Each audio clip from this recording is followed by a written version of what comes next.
What's up there, workforce? Chris here. Brian here.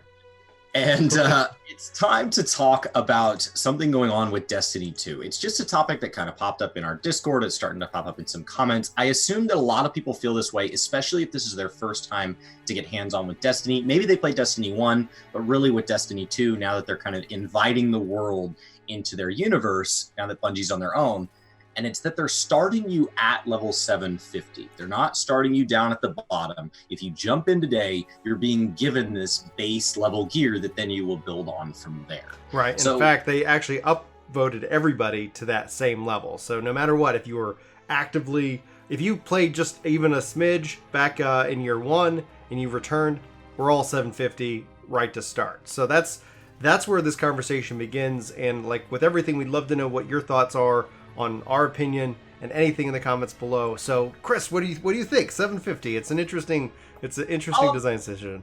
I mean, it feels so. I guess the first question is, how did they do it between Destiny 1 and Destiny 2? Because this feels almost like an expansion jump. They're saying, hey, we're different now. We're on our own as our own studio, and we just want to clearly draw a line in the sand and say everything over this line is the new us and everything before is the old us, to the point where when I logged in, like you said, I had an inventory full of old items and they all got pushed up to 750 as well, regardless of where they were. Right. And then every piece of gear that I've gotten, I haven't done, even when I hadn't done quests yet, I jumped into the tower, I turned in a few just kind of, hey, you're here, welcome. Every piece of gear I was given was level 750. So until I start to build up light, I'm being given 750s, and then we're building from there. So I think first, my thoughts are like, let's compare it to what it was. Mm-hmm. Destiny 1, they wiped us clean to Destiny 2. It was a whole separate game. I basically lost all my progress. And here, I get to keep my guns, I get to keep my achievements, I get to keep my collection, I get to keep my cosmetics, and they just push it up in eye level. And that's not something we see in most games. So like, can you think of a time that that's been done anywhere else where they've just I can't, because typically how we've seen it in games, like when we saw it in Destiny 1, when a new expansion would come out, if you purchased it, or you could purchase a jump potion, essentially a boost, but it was optional, so you could choose to apply it or to not apply it, right? So it became that whole piece of the puzzle. Then with like even with other MMOs like Final Fantasy XIV, you have a story jump, you've got a character level jump, and then from like other just generally, that typically has been the response. The response has always been to give and to then also sell you that boost, where in Destiny it just gave it to everybody. And for me, because I was originally thinking this from my perspective, but we've seen comments from the community of like, what if I wanted to start at level 1? Like, what if I wanted to work my way through all that content, which was a shocker for me, because once I found out that they were going to boost everything to 750 no matter what, I stopped kind of worrying about grinding so I could be ready for Shadowkeep, and then just totally changed my gaming experience and went forward from there. But now we're seeing people saying, how can I go back and experience like the Red War at the difficulty that it was designed for, and not going into it full 750? And that's where I was like, that is interesting, because it wasn't optional. Nobody had the option to opt out of that, if that makes any kind of sense. Yeah, I mean, you pulled one comment here directly from Etchy saying the exact quote you're saying here. I'm interested in Destiny 2, but I'm not sure how I feel about starting at 750 power. I wanted to start from the beginning at low power. And I guess I question where the term power comes from, because it's all relative, right? Mm-hmm. So if the very first mob you come against is eye level 1 billion, and they start you at 500 million, then the number doesn't really matter, right? There's nothing significant about the number starting at 1 or 20 or 750. It's totally arbitrary within the universe you're playing in. You could think of 750 as level 1. Right. It just has a 750 next to it, yeah. We're building up from here. Like my first time logging into Destiny after the change, I was at 750. You were already at 904 at the time. Yeah. And so like already my 750 feels like junk compared to you. So if the goal is to feel like junk, success, which is what it's supposed to feel like, right? There's supposed to be something I can build on, something I can earn, a nice foundation level of gear. And it's not that I can't kill things, it's just that you're going to be that much better at killing them. So I don't know. It does feel like a halfway point between a typical expansion where you're starting at something low and you're building up, usually through a forced story mode or something like that, where you're being given the gear slowly. Instead, they're jumping you straight to the front, but it's not like a full jump potion, that skip potion where in like WoW or 14, they're jumping you up to almost the current max level and you're being given all this progression that if you don't buy that item, you're not being given. I guess I didn't think about it. So the question here is, and we'll get to what it means for old content and difficulty. What does this really devalue? Like, you're still jumping in for the very first time. What does this really, within current content, do you think that this hurts I don't think you? it devalues the current content, meaning like the game as it exists today. It's a removal of the pressure, and especially as it's combined with new light, especially as it's this open invitation, risk-free invitation for players who want to come and experience the game and see if they like it as an RPG, and wanting to step onto the moon and wanting to step into the new content, the advertised content. We see this all the time with these MMOs, especially like, and when we talk about like what happens with the next expansion and the next expansion, there's a risk versus reward here. The risk is that in the next expansion, they do it again, and essentially devaluing everybody's like investment in that time. But at the same time, for people who haven't been able to keep up, it gives everybody that initial starting point together. But in this instance, it allows people to come and play around on the moon, play around on these things. The game is set up where you still need to go grind XP, but it's not hard enough, or with the power piece of it, it's not presenting people with like a real difficult challenge right off the bat. If you step on the moon, you're going to get that challenge. And so for me as a returning player, as a player who's invested in this game, in this world for so many years, from D1 to now, I look at this and I say,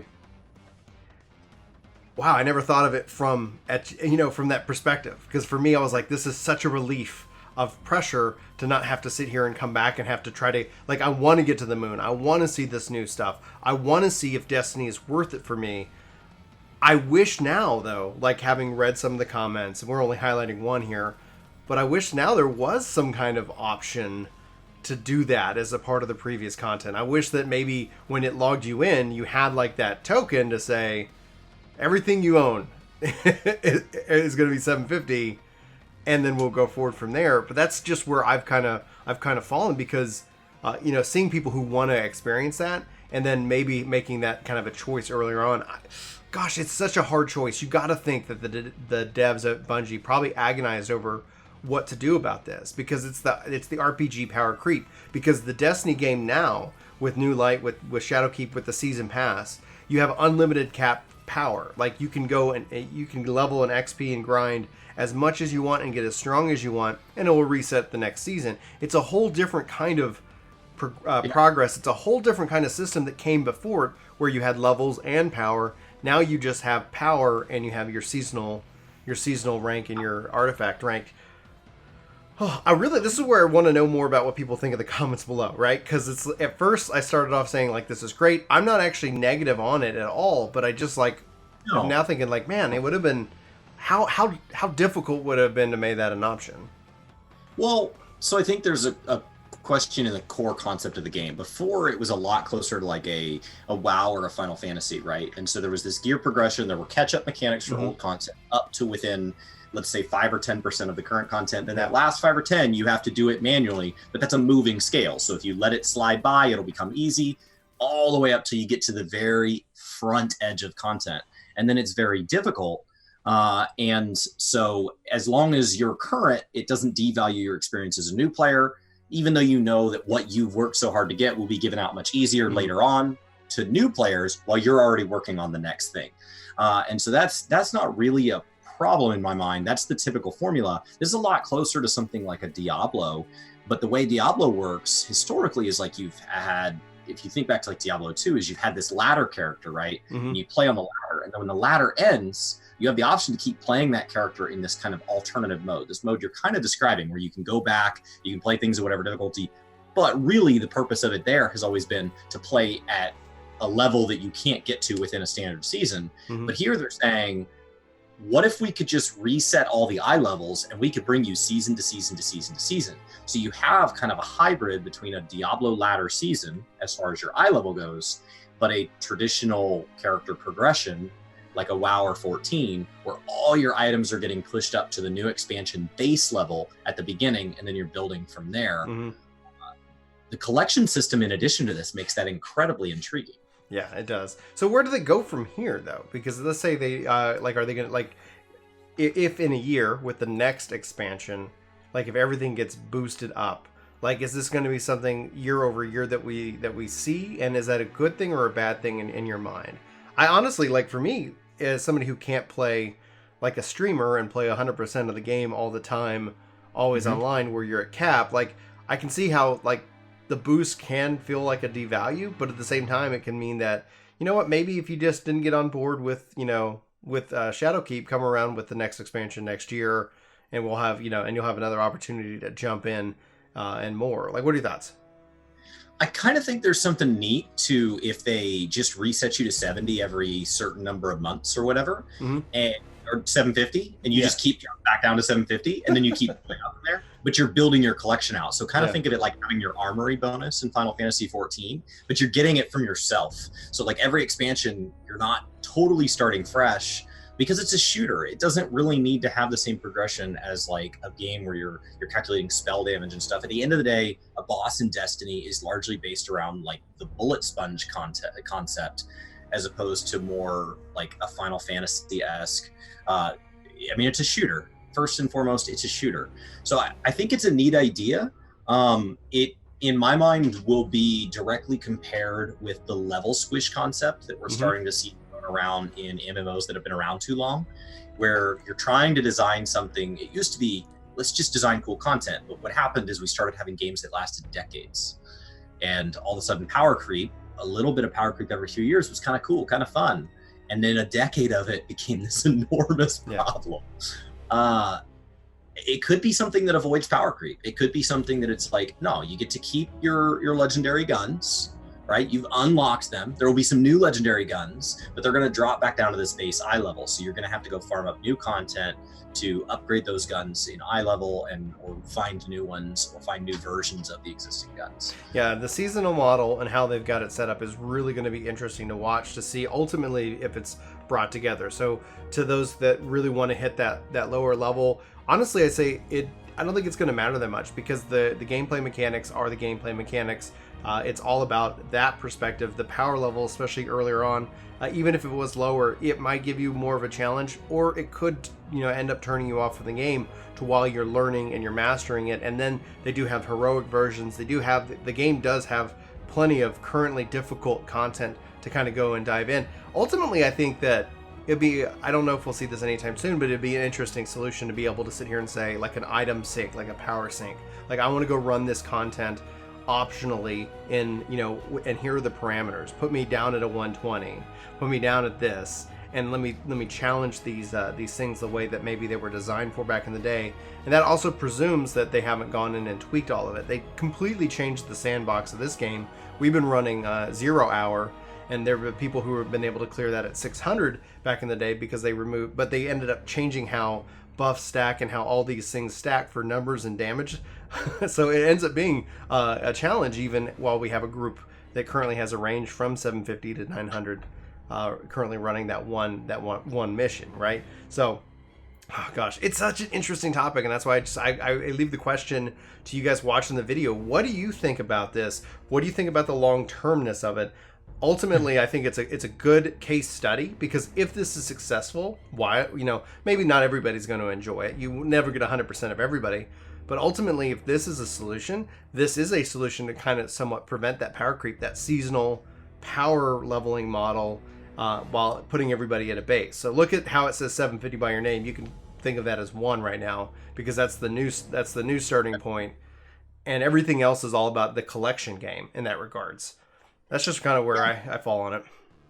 Yeah, I think it's interesting. The question is, how often would they have to do this, right? Would Right. they do a squid every 2 years, like a typical MMO that we've seen, that kind of 2-year cadence? To compare this to other games that have had this difficulty issue, Final Fantasy and WoW are kind of the two big ones in the room. So I naturally look at them for a roadmap, and I say that they've both had content that they've chosen to keep around from expansion to expansion, where you've had class rebalances, skill rebalances, new gear, and they've found ways, differing ways, to keep that content hard and keep that content relevant. So I think your number reading as 750 doesn't mean that they can't make the old content feel like it did.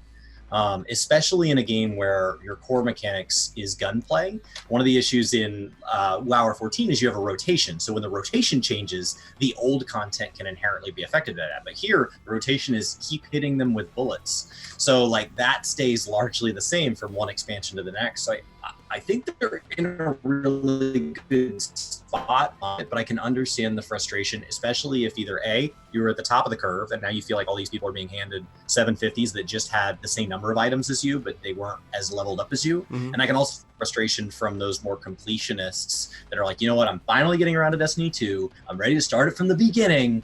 What do you mean I can't have the same experience everybody else did? Right. And that's the thing that as a final thought here for me is that's what Luke Smith has kind of talked about, the game director, what Bungie has talked about, is that it's about creating these experiences that happen and you were there for them and then they go on to the next thing. And so ultimately it ends up one of the hooks being in, as opposed to where, you know, like, oh man, I want to level up so I'm current and I can do this content. Well, if you fall behind, they'll boost you up and they'll boost everybody up. But what they're trying to do is craft a system in which that you were there for the time that everybody unlocked X, and you were there for when this raid happened and when this event happened, so they can kind of tell more of a living story based off of the human experiences and less about the human grind. If that's just kind of my interpretation of it. That's my final thought. Yeah. That's interesting. That's a great thought to leave it on, kind of thinking about that where you were when the game came out, when you played it with your friends, instead of kind of being able to pick up an Assassin's Creed game today and play through those in order and being given the same experience. A lot more of like, it makes it a lot more social, a lot more of a living game. That's incredibly interesting. I would love to know what everybody thinks. This was just an interesting discussion topic. Yeah. So let's know what you guys think of the format. We're still kind of trying out some new formats, trying out some changes. And if you guys like these more collaborative, just kind of conversations, hit those like buttons and let us know. That way we can keep coming and bringing them to you guys. Anyway, for Work to Game, my name's Brian. My name's Chris. Thanks so much for watching. Hope you have a great day. See you next time.